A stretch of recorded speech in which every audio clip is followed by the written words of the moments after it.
After returning from a week-long international trip, I was pleasantly surprised when my mother-in-law, Linda, called me with an air of victory. She mentioned something about a $30,000 windfall we had apparently saved.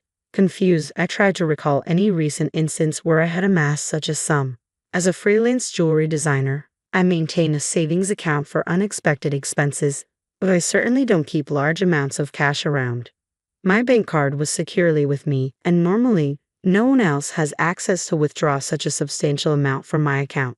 He gave it to me, so I took it from the sideboard drawer, Linda declared over the phone, leaving me bewildered.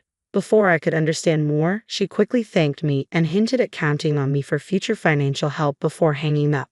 I was left puzzled about the missing $30,000 until Kevin, my husband, returned home and cleared up the confusion. It was a misunderstanding.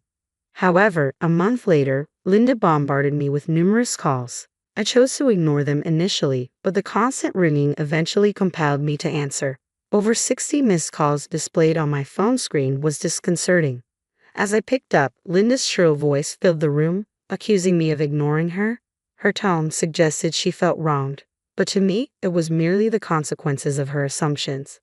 My life as Mary, a 35-year-old busy freelance jewelry designer wanting children but overwhelmed by work, is shared with my equally busy husband Kevin. He originally had a corporate job but now assists me in managing my growing design business. Early in our marriage, my designing gigs were sparse and we largely depended on Kevin's steady income. Now, as my business flourishes, our roles and responsibilities have evolved, but so have our challenges, like dealing with unexpected family misunderstandings about money.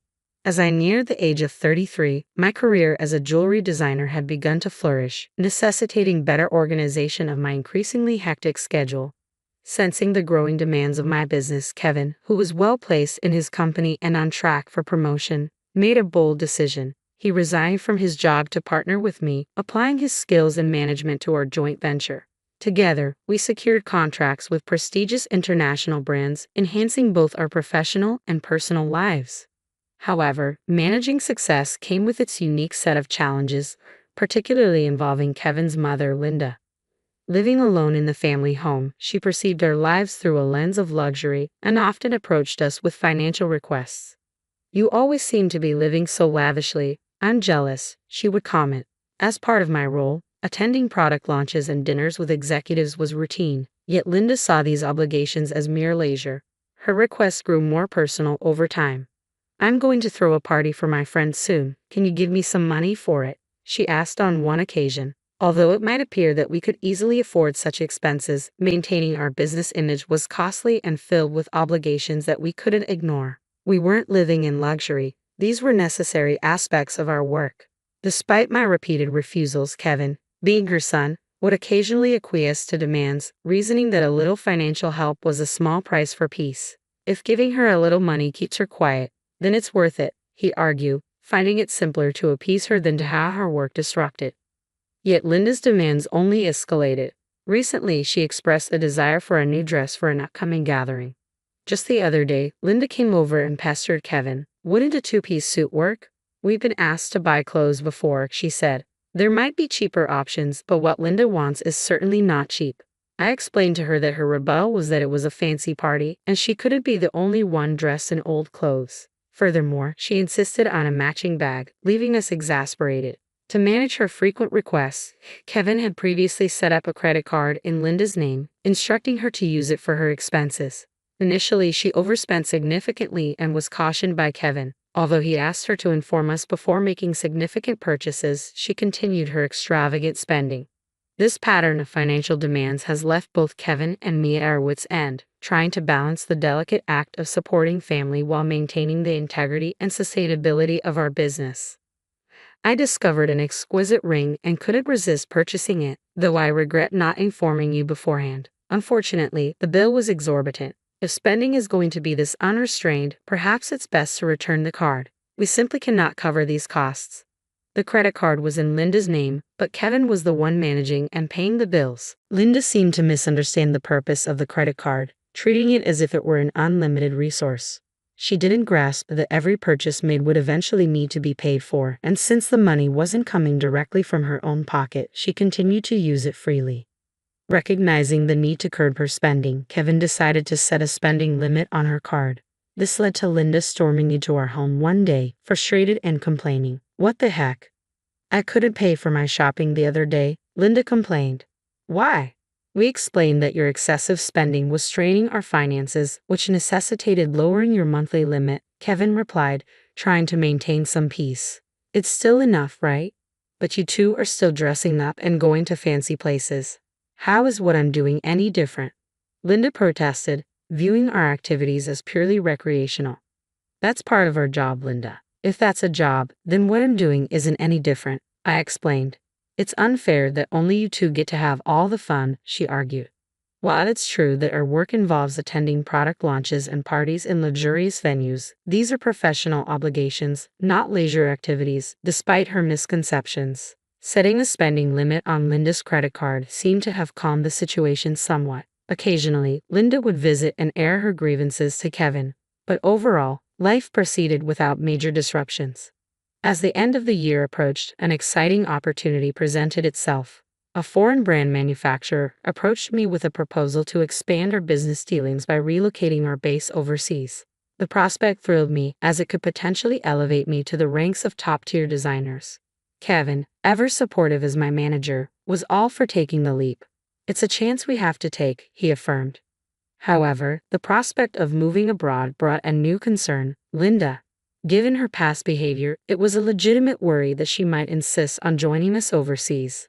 The idea of living internationally was appealing, yet the thought of dealing with Linda's demands in a new country was daunting. When we shared our plans to move overseas for work with Linda that weekend, she responded exactly as we predicted. "I want to come too," she declared, assuming our move would be an endless vacation. "We're going there for work. It won't be as leisurely as you think," Kevin tried to clarify. "You're trying to trick me. You plan to live even more lavishly there without me watching," she accused. "We're not moving there permanently. We'll come back after our work is done," I assured her. I explained, trying to ease her concerns. "Yes," she retorted, "you're saying that, but you're planning to leave me behind, aren't you?" Exhausted by this repetitive argument, both Kevin and I were weary. In an attempt to compromise, Kevin suggested, "Okay, we can't take you with us, but how about we pay for a week-long trip for you instead?" Linda perked up at this. "Really? Are you sure? We'll cover your flight and hotel, but you'll need to manage the rest," Kevin affirmed, pleased at least for the moment. However, the peace was short-lived. A few days later, while Kevin was preoccupied with the overseas move arrangements, Linda dropped by unexpectedly. "Hey, Mary," Kevin said, "but I want to shop over there too. Can you give me some money?" she asked. "What about the card that Kevin gave you?" I inquired, knowing she had a designated credit card for such expenses. Linda's face fell. "That's the thing. Kevin finally took it away from me the other day," she admitted. It appeared she had been reprimanded for overspending, and anticipating the challenges of managing finances with different currency rates overseas, Kevin had confiscated the card. "I don't have that kind of money on hand either. I can't give you money without Kevin's approval." "Can you ask him?" I suggested, knowing full well Kevin's stance. "It's no use asking him. That's why I'm asking you," she pressed, raising her voice in frustration. Despite this, Linda did end up going on a 10-day trip abroad, which I assumed Kevin managed to fund somehow. Upon her return, she called me, brimming with excitement. "I'm back, and it was so fun." She excitedly shared tales of her sightseeing and dining adventures. "Though I hadn't asked, and I overbought souvenirs. I could have fit them in my suitcase if I had them shipped here. Can't wait for them to arrive," she exclaimed. "That's nice," I replied, trying to keep my tone neutral despite feeling a bit overwhelmed. "Thanks to the money you saved up, I had a blast," she exclaimed. "Saved up money? What are you talking about?" I responded, puzzled and a bit alarmed, having no recollection of setting aside money for her splurge. "I found it in your house's sideboard drawer," Linda said, claiming she took $30,000. I was stunned. Why would such a large amount of cash be stashed away at home, especially not in a drawer where anyone could find it? Confused, I confronted her. "I'm not sure what money you're talking about, but taking it from our house without permission is theft, even if you're family. Do you understand that?" I asked. Linda's response was unsettlingly casual. "That's why I'm telling you now. I used it. Consider it a post factum report," she declared unapologetically. I have no idea about this money, but if you took it and used it without telling anyone, that's a crime. And if it was something Kevin had set aside for an important transaction, it's even more serious, I explained, trying to make sense of the situation. Despite this, there hadn't been any noticeable disruptions in our business finances during her trip. You two live so extravagantly, so why can't I have a little of that? Think of it as doing a favor for your parent. It's not a big deal, right? She rationalized, showing a sense of entitlement that was hard to comprehend. It's one thing to ask for help from your son and his wife, but this is not how you should behave after taking someone else's money, I replied, still in disbelief. I'm glad you enjoyed your trip. I'll have to discuss this with Kevin when he returns, I continued. Kevin will understand. After all, I'm his only mother, and $30,000 isn't much to him, she assumed. All right, I'll pass the message along, I said, astounded by her lack of awareness. Later that evening, when Kevin came home, he looked troubled. Mary, do you know about the money? I left it in the drawer, he asked urgently. 15 days ago, I withdrew it from my bank account, and now it's gone. Keeping such a large sum in a drawer, didn't you think it was careless? He questioned. I needed cash immediately for an urgent payment. Do you know anything about it? It suddenly clicked. Linda's earlier call, thanking me for the $30,000 and mentioning how much fun she had, made sense now. It was Kevin's money, meant for a crucial purpose. Kevin, today Linda called, thanking us for the $30,000 and saying she had a blast with it. I didn't understand what she meant until now, I explained, piecing everything together. So it was Kevin's money, but what was such a large amount meant for? I asked. Hey, if it wasn't for a business payment, we've been doing bank transfers for a long time, right? Why cash all of a sudden? I questioned, trying to understand the whole scenario while dealing with the ramifications of Linda's actions. I was aware it was Kevin's money that had disappeared, but the full context was still unclear to me. Linda, it turned out, had taken the money without informing us, and I needed to understand why. I asked Kevin, puzzled by the situation. Kevin began to unravel the backstory.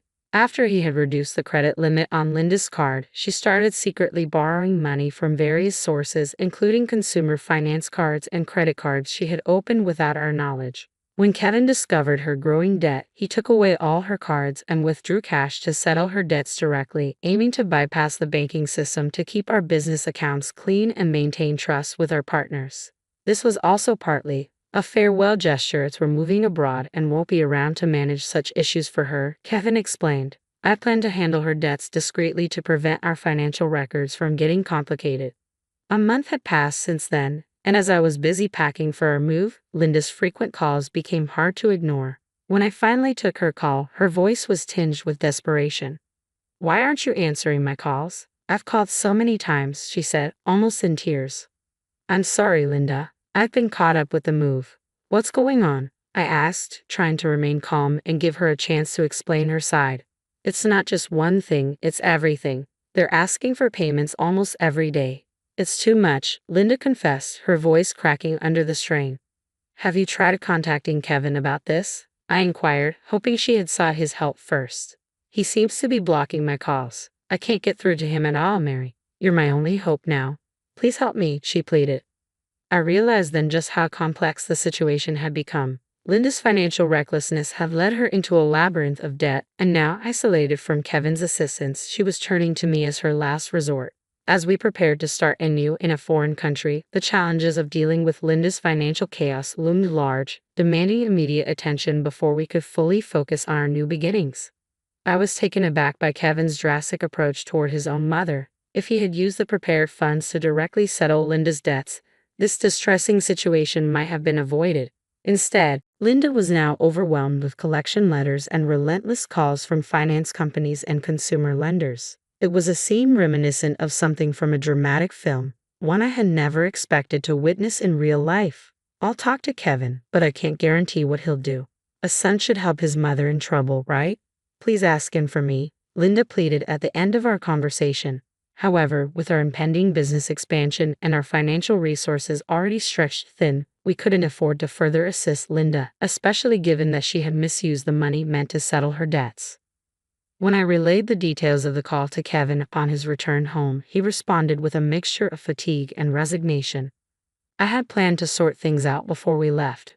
But she squandered that chance herself, he said coldly. Indeed, the money was originally earmarked to clear Linda's debts, but she had instead blown it on a lavish trip, leaving no room for excuses. As Linda's calls persisted, I followed Kevin's lead and set her number to block, although part of me wished to help her. After all, she was Kevin's mother, but there was nothing I could do if he had chosen to detach from the situation. Meanwhile, the day of our move overseas was quickly approaching, and I still had a lot to pack. Amid the chaos of packing, I discovered another troubling piece of news. Linda had resorted to selling her house to manage her debts. It turned out she had concealed even more liabilities than we knew. The total amount was so substantial that even after selling her property, she couldn't cover it all. The thought of losing the family home where Kevin had grown up was profoundly upsetting. "Hey, our family home is gone. Are you okay with that?" I asked, sensing his sadness. "How can I be okay, but there's nothing we can do," Kevin replied, his voice tinged with sorrow. Losing the house where he grew up must have felt like a great loss, akin to how I felt when I lost my parents' house early in life.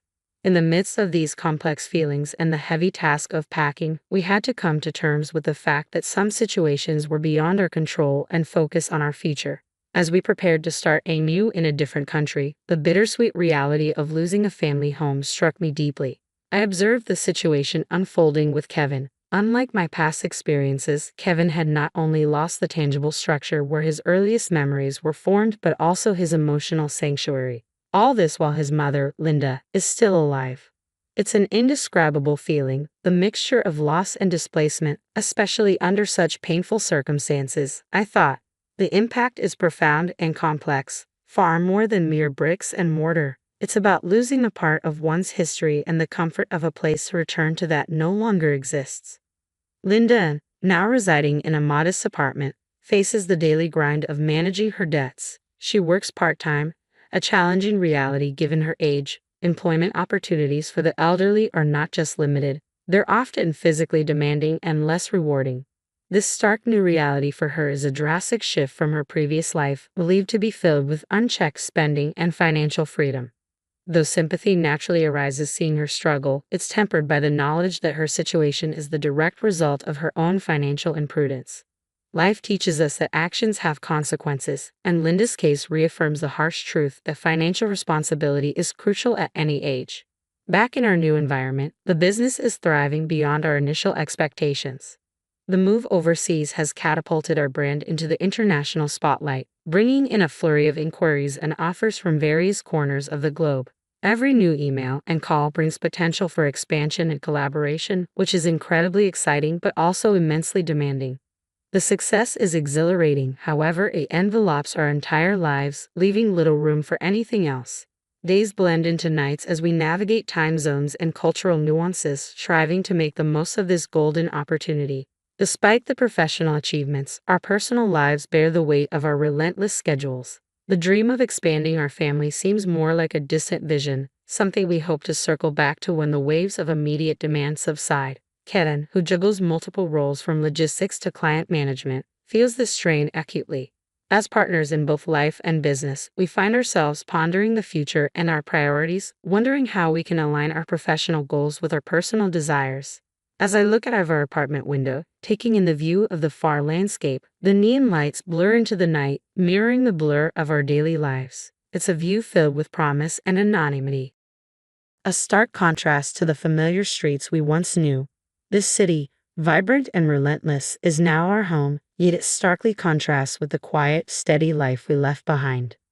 The complexity of our new life is exciting but also daunting, filled with endless tasks and decisions that challenge us at every turn. Navigating this new chapter, I often find myself reflecting on Linda's situation and the broader implications of our familial and financial decisions. It's a continuous learning curve, understanding how deeply intertwined our choices are with the fabric of our lives. Each decision, each sacrifice, and each success shapes not just our immediate circumstances but also the legacy we leave behind. As we build this new phase of our life, we remain mindful of the delicate balance between achieving success and maintaining the relationships that define who we are beyond our business achievements.